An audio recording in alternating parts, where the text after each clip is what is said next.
Hi everybody, it's Sophie from Sally Holland's participation team. How are you today? It's now November and this month's Right of the Month is Article 19, your right to be kept safe.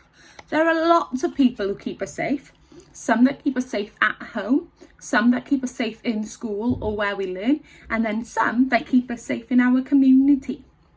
One person that keeps us safe wears a hat just like this.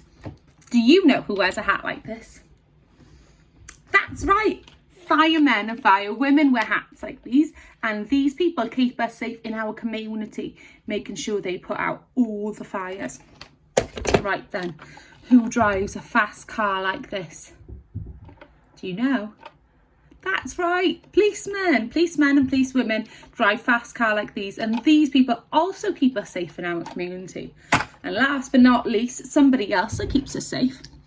Do you know who we go and see when we hurt ourselves or maybe have a bad stomach? Sometimes they give us really special plasters to help fix us. Who keeps us safe when we're not feeling well? That's right, doctors and nurses, well done. They also keep us safe in our community. These are just some of the people that keep us safe, either at home, where we learn, or in school, or in our community. How about you go and dress up and play some of these characters and think about how they keep us safe?